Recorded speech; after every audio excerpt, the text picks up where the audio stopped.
Շնորհակալություն, ես մի փոքր այդ ավտոների թեմայով կոմենտ անեմ ու հետո հարցս տամ, էլի։ Ես ամբողջությամբ կիսում եմ պարոն Ավինյանի տեսակետը, որ մենք պետք է այնպիսի քաղաքականություններ մշակենք, որ մեքենայով տնից դուրս գալը կամ մեքենա պահելը, մեքենա շահագործելը շատ ավելի անհարմար, թանկ եւ ոչ նախընտրելի լինի եւ մենք օգտվենք այլ տրանսպորտային միջոցներից, թե քաղաքի կողմից տրամադրված դա կլինի հասարակական տրանսպորտի բոլոր բաներով, տեսակներով, տրոլեյբուսներ, ավտոբուսներ, մետրո եւ այլն եւ նաեւ այլ ավելի առողջ։ Հիմա չեմ ուզում բան անեմ,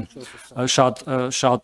ծավալվեմ, որովհետեւ կարող է հետո ասեն դե բան է անում, տենց ինչ որ անլուրջ խոսակցություններ ատանում, բայց աշխարհը դրան է գնում։ Ավելին պողոտաները փակվում են պարզապես եւ կան նկարներ առաջ եւ հետո պողոտան դառնում է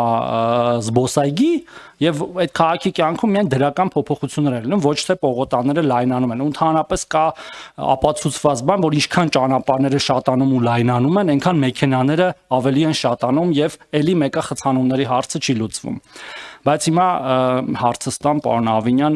որը ու շատ լավ է, որ մեր գործընկերները տկենիցել են այստեղ, հատկապես պարոն Խուդացյանը, մենք սրա մասին այս մի քանի տարի է խոսում ենք, բայց ես անկեղծ ասած դեռ լուծման թունելի վերջի լույսը չեմ տեսնում։ Տեսեք, հաշվի առնելով, որ մենք ինտենսիվ կառուցապատման փուլում ենք բնակելի եւ ոչ միայն բնակելի շենքերի, դրա հետ նաեւ պարզա, որ կառուցում են նաև ենթակառուցվածքներ, հոսանք, ջուր, կոյուղի, գազ, եւ դրանց ճնշող մեծամասնությունը անցնում են մեր ճանապարհների տակով, ճանապարհների, այսինքն քանդվում են ճանապարհներ, քաշվում է հոսանք, գազ, ջուր եւ չգիտեմ, այլ ենթակառուցվածքներ, կաբելային ինտերնետ եւ այլն։ Եվ այդ process-ը իմ տպավորությամբ պետքա մենք ինչ որ մի օր հասնենք այն վիճակի, որ լինի հնարավորինս առաջինը արագ, որտեղ ճանապարհները նաև դրա պատճառով են խցանվում, եւ ամենակարևորը այդ վերջնական վերականգնումը այդ քանդած փոսերի լինի հայելային նույնը, ինչ որ եղել է ճանապարհը մինչև քանդելը։ Բայց մենք ունենք տրամագծորեն հակառակ վիճակը, հարգելի գործընկերներ, ու հետո էլի նաև դրանք դառնում են բեռ եւ համայնքային բյուջեների վրա, եւ պետական բյուջեի վրա, բազմաթիվ անգամներ խոսել ենք, վարչապետը նույնիսկ ասել է հանձնարարական եմ տվել, որպեսզի ինչ որ օրենսդրական լուծումներ լինեն, արդյոք այդ վերջնական աշխատանքները ընդունվում, հանձնվում են, թե չեն ընդունվում, հանձնվում, իմանալով չեն ընդունվում, հանձնվում։ Լավ, մենք հատկապես որ Երևանի մասն է խոսքը ու ամենաշատը Երևանում արին, բայց ոչ միայն։ Մենք այս հարցը ոնց ենք լուծելու։ Հիմա ես չեմ ուզում իմ օրինակները բերեմ ամենօրյա ճանապարհների, որ առնչվում են, որտեվ Երևանում պարզապես տենց տեղ չկա հիմա, որ քանդված ենթակառուցված կանցնելով քանդված փողոց չլինի, որը ինչ որ ձև պետքա վերականգնվի։ Իհարկե կա առաջընթաց, օրինակ արգելապատնեշների մասով, որ մեքենաները չընկնեն փոսը, այդ շնորհակալ եմ շատ պարոն Ավինյան դրա համար, նշաններ կա, անդրադարձիչներով բանով, այսինքն այդ իմաստով լավ է, բայց վերջը ճանապարհը այնպես չի վերականգնում, որ դուք վաղը, որ քաղաքային մեր էլի վճարած հարկերից գոյացած բյուջեից նորից այդտեղ ասֆալտ չանեք ամբողջությամբ։ Շնորհակալ եմ, պարոն Թորոսյան, իրականում ամենացավալի խնդիրներից մեկի մասին խոսեցիք, որը կարող եմ ասել, այս վերջին 3 տարիների ընթացքում երևի թե տենց ամեն տարվա ընթացքում մենք նոր փոփոխություն ներմուծել ենք այդ խնդիրը լուծելու համար։ Իրավական տեսանկյունից կարծում եմ, որ մենք ամբողջապես բոլոր խնդիրներին անդրադարձել ենք եւ լուծումները տվել ենք իրավական տեսանկյունից։ Նախ խոսամ այն ծավալների մասին աշխատանքի, որ արվել է, որովհետեւ այո, այն ինչ որ տեսնում ենք այն խնդիրները, վստահաբար շատ նյարդայնացնող է, բայց Երևան քաղաքում վերջին 3 տարիների ընթացքում իրականացվել են էլեկտրամատակարարման, գազամատակարարման, ջրամատակարարման,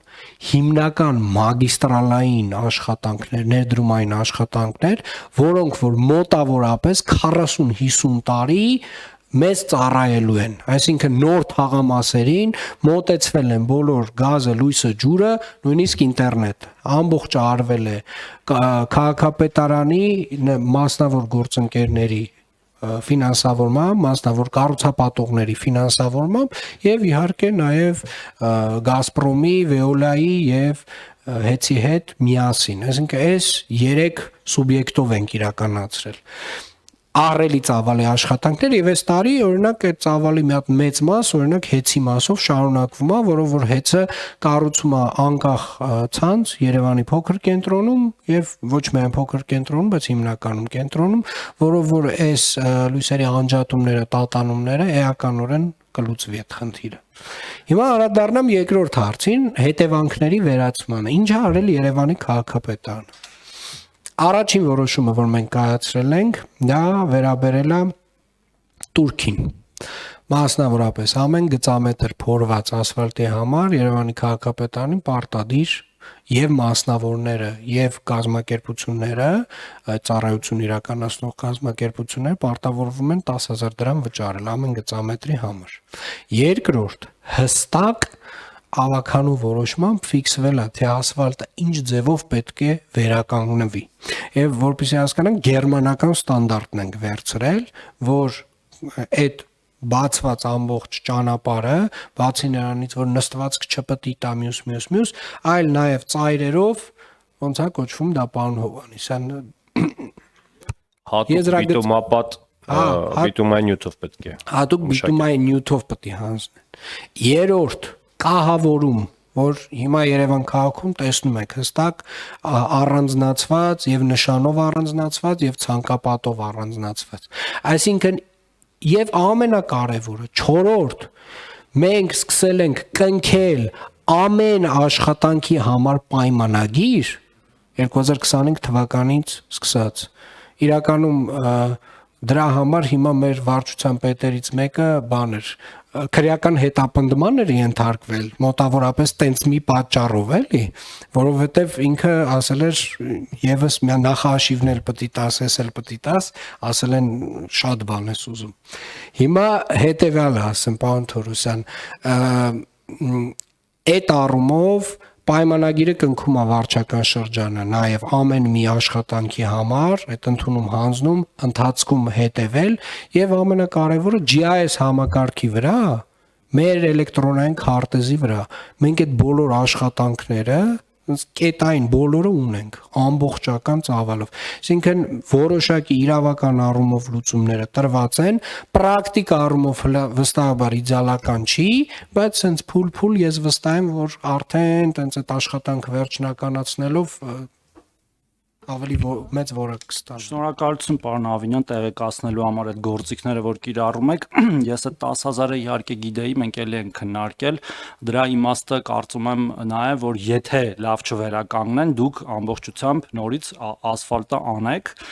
որը տենց այո, վատ հետևանքների դեմ պայքարի միգուցե արդյունավետ միջոց է, բայց ես ինչ եմ ուզում էլի խնդրեմ եւ մենք ոչ մասնագիտական աչքով տեսնում ենք էլի այդ տարբերությունը, օրինակ դուք էլի նույն քաղաքապետարանի պատվերով, գնումներով անում եք ամբողջությամբ օրինակ փողոցի վերակառուցում, մենք տեսնում ենք դա ինչպես է տեղի ունենում, տեսնում ենք այդ շերտերը, խճի, մանրի, խոշորի, տեսնում ենք առաջի շերտը ասֆալտի, տեսնում ենք երկրորդ շերտը ասֆալտի, տեսնում ենք գծանշումը, հետո դրանից մի 500 մետր հեռու կամ 1 կիլոմետր հեռու տեսնում ենք այդ բանը կաբելի անցկացումը կներեք, բայց ռուսերեն ասած հիմնականում կուստառնի եղանակներով, որը ոչ մի ընդհանրություն չունի գերմանական եւ նույնիսկ ձեր ստանդարտների հետ, որով մենք տեսել ենք 1 կիլոմետր առաջ, որոնք վատը չեն, մենք տեսնում ենք նաեւ ճանապարհների կառուցման որակը ինչքան է բարձրանում։ Բիտումը հələ իր հերթին տձև եզրերով սկզբից հող են լցնում, հետո հողը հանում են, շեբեն են լցնում, հետո շեբենը հանում են, որ անհասկանալի ասֆալտ են լցնում, որը էլի իջնում է ու դեպքերի ճնշող մեծամասնությունում իդեալական տեսք վերականգնում միայն այն դեպքում, երբ որ քաղաքապետարանը նորից գալիս է ու այդ փողոցը ամբողջությամբ ասֆալտ է անում, տես դեպքերը գիտենք, օրինակ Լերինգրադյանը որպես օրինակ, հա, միգուցե տենց է նախատեսված է եղել, ես չգիտեմ, բայց Լենինգրադյան փողոցը տենց այդքան էլ վատը չէր, մինչև այդ լայն ծավալի աշխատանքները անելը, հետո հասկացանք, որ երթևեկելի չի մոտավորապես։ Ես ինչ եմ էլի խնդրում, կարող են ներուժա պետք ավելացնել հետևող, օրինակ քաղաքապետարանի անձնակազմում, որ գան, ասեն, չէ, չենք ընդունում եւ պիտի անես այս ստանդարտով, որը թղթի վրա գրած է, գծած է, երևի նախագիծ կա, ու քանի դեռ արված չի, այդ տնտեսվարողին կլինի հեծի կապալառու, կլինի որևէ մեկի կապալառու, կոկորտից բռնեք, բաց չթողենք։ Ես չգիտեմ, դա օրենքով է արվում, այլ մեխանիզմներով է արվում, բայց ուրիշ ձև ես չեմ պատկերացնում, որտեվ վերականգնելը դուք մեկը անելու եք ինչ որ փուլային հետո, ասենք կես տարի հետո, մի տարի հետո, բայց այդ փողոցը մնում է տենց ու քաղաքացիների տեսանկյունից է խնդրեմ կա, էլի ասում են լավ, հասկանում ենք, պետք է այդ ամեն ինչը մեր շենքի հոսանքն է օրինակ, մեր շենքի ջուրն է,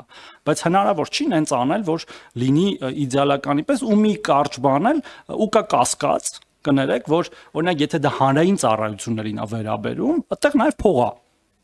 վատնվում կամ ուտվում, որովհետև նախահաշվի մեջ գրած է այդ ամեն ինչը, որ պետքա իդեալական վերականգնվի մի քանի շերտերով, բայց հետո շերտեր են արանքից կորչում, բայց հետո գալիս նստում է մեր սակագնի վրա ջրի, հոսանքի եւ գազի։ Պարոն Թորոսյան, այն բոլոր միջոցառումները, որոնք որ ես նշեցի, իրանք փուլ-փուլս 3 տարվա ընթացքում են ընդունվել։ Ամեն մեկը ինչ որ մի փուլում։ Օրինակ այսինքն ու հիմա փաստացի մենք նոր այդ ամբողջական համակարգային միջոցառումների կիրարկմանն ենք սկսել անցնել, այսինքն այն ինչ որ հիմա ենք տեսնում, ենթադրվում է, բալը այտենց վստահ չասեմ, բայց արդեն իսկ ենթադրվում է, որ մեր աշխատակիցները, մեր վարչական շրջանների աշխատակիցները ամեն տվյալ դեպքով իրենք անձամբ վարչական շրջանի ղեկավարը կնքում է պայմանագիր, քաղաքապետը տալիս է շինթույլտվության մեջ հստակ ուղեգիծը նշված է, ուղեգծից հետո ինչպես պետք է վերականգնվի նշված է, այսինքն այս ամեն ինչ, այս փաստաթղթավորումը ռեալ, եթե շատ անկեղծ լինեմ, հենց նոր է սկսվել վերջին 2-3 տարվա ընթացքում, այսինքն նախկինում ինչ թուղթ ինչ բան, մոտավորապես քանդեք, սենց կպնենք բան, պետքա ջուրը եւ այլն, այս տրամաբանությունը նոր անցել ենք այս մեթոդին աշխատանքի։ Ես ուզում եմ այնուամենայնիվ այդ տեսանելի հատվածը իհարկե ամենատենց բարկացնող տհաճ հատվածն է, բայց ուղղակի մենք չենք պատկերացնում ինչ ծավալի աշխատանք է այդ գետնի տակ արվել այս 2-3 տարվա ընթացքում ու վերջո այնուամենայնիվ նախ շնորհակալություն ուզում եմ հայտնեմ գործընկերներին, որոնք որ այս process-ում մեզ հետ քայլել են։ Իհարկե իրանք էլ տենց բազմաթիվ խնդիրներ կան, շինարարները իրենց մյուս, այսինքն հազարում իրենք էլ ենթակապալներ ունեն եւ ընդհանուր առմամբ շինարարության որակը մեր երկրում տենց բան է, բայց ես կարծում եմ, որ այս քայլ գնալով առաջ մենք կհասնենք ձեր մատնանշած այ հենց այդ բարձր ստանդարտին։ Չմոռանաք հավանել տեսանյութը եւ բաժանորդագրվել Civic AM-ի YouTube-յան էջին։